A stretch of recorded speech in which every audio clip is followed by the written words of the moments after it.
Before I went to rabbinical school, when I lived in Chicago, I played team trivia.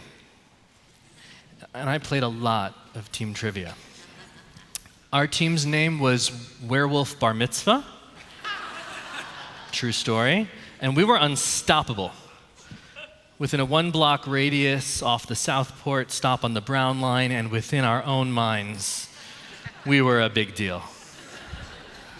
My contributions to our team's strengths: a breadth of knowledge of cinema and television, an encyclopedic mastery of musical theater, sci-fi and fantasy literature, decent skills in general history, the minor I almost earned in art history, and then, of course, anything Jewish. And while none of you came to services ready to play, I will pose a piece of trivia. Are you ready? Okay, good. According to Bereshit, the book of Genesis, what existed before God began creating the world? A void. And the void is usually, the earth is tohu vavohu. It is a void because it doesn't exist yet. What does exist? Nothing is not the right answer. Darkness, I heard it shouted out somewhere over here, so points to somewhere over here. Thank you. A few other things, but darkness gets us to where I want to take us. Before heaven and earth, before creation, of course, there was God. Could have said that, but that's okay. I won't mention it. There was also, okay, good. Somebody said it. There was also water in the deep, and then there was choshech, there was darkness. See, often we assume that on the very first day of creation, since God made light, God must have also created darkness, but it's just not the case. A darkness existed that was primordial, as old as God. So what is this darkness? Where did it come from? What is its purpose? We are not told. But we can assume a few things. First, that the darkness is not the absence of light, because light didn't exist. And we know that when God does create light on the first day, that light isn't light the way you and I think of it. Because after all, God doesn't make the sun or the stars until day 4. So for 3 days of creation, there is a divine light that is somehow distinct from the sun's rays. This supernal light is created by God to stand up to and against the primordial darkness. But that still doesn't really answer our question of what this darkness was or is. And I'm going to assert that to better understand this primeval darkness, we have to turn to this week's Parsha and learn about the darkness of the 9th plague. This is the very next time in the Torah that we learn about darkness. Torah tells us that thick darkness descended upon all the land of Egypt for 3 days, and that the Israelites enjoyed light in their dwellings. What do we learn about the darkness of the 9th plague? This plague of choshech, like the darkness of creation, is not a natural darkness. It would seem to me, then, that the darkness of the 9th plague is related to the primordial darkness that existed at the dawn of creation. Now, how do we know that it's not just normal darkness that the Egyptians were experiencing? Because of the way it's described.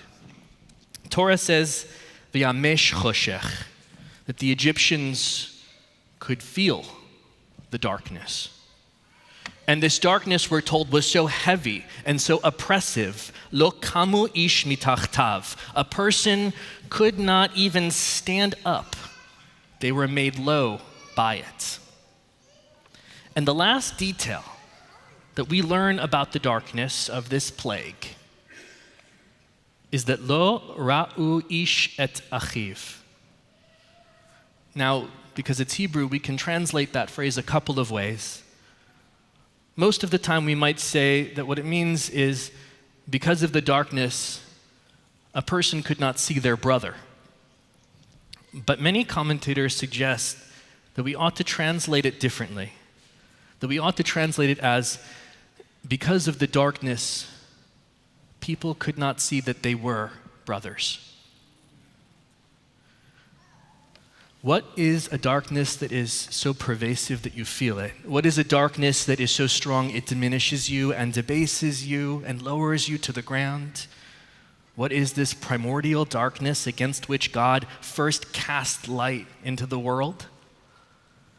It is the darkness that causes us to not see the humanity of our fellow and become blind to their plight. The Egyptians chose to blind themselves. They chose to blind themselves to the oppression of the Israelites. They chose not to see the degradation, not to hear the cries of the persecuted and the scapegoated, and not to stand up and against the slaughter of Israelite babes. This is a darkness of one's own making. It is a society that has decided to live in the dark, to willfully harden their hearts, to stop up their ears, and to close their eyes for the sake of comfortable living. And what is the supernatural light that God created on the first day?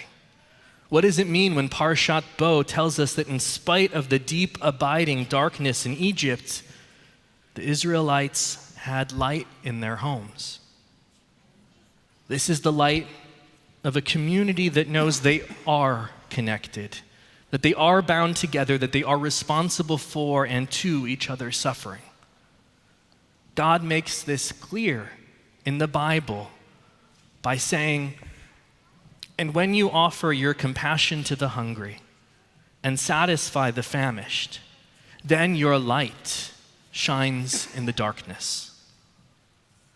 God's light shines through the actions of a community that is ready to attend to those in need because they recognize their common humanity, because they can see that they are brothers.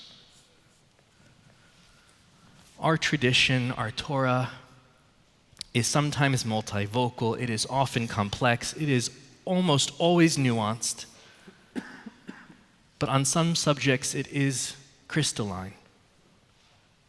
Mercy is a godly calling, and compassion is a condition of moral and religious living. And calls for mercy and compassion are not attacks. So in a morally confused time, we must be clear about that. God warns us in the Bible that there are those who will call evil good and good evil, who present darkness as light and light as darkness. God tells us that in Isaiah. And so we Jews must not fall prey to those voices. We learned in Egypt good from evil and darkness from light. It's what gives us the moral drumbeat of Torah. For you were strangers and slaves in the land of Egypt. When a stranger in your midst is persecuted because of who they are and how they live, cry out against it and welcome the stranger. You were a stranger in Egypt. When unjust laws target the stranger, work to strike them down. We're commanded in this week's Parsha, there shall be one law for the citizen and the stranger who dwells among you. When the destitute worker, the hired hand, the servant and slave are maltreated and maligned, defend them, uphold their rights, redeem them, for you were slaves in the land of Egypt.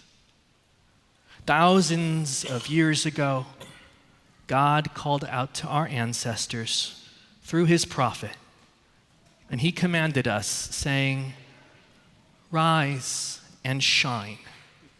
Shine out your light. And when darkness covers the earth and people do not see one another, may nations come and walk by your light." May we hear the words of that prophet. May we illuminate the faces of those strangers targeted and in need of compassion and mercy. May we reject the comforting darkness of callousness that has stalked our steps since creation. in favor of the difficult, the far more difficult divine light of mutual responsibility.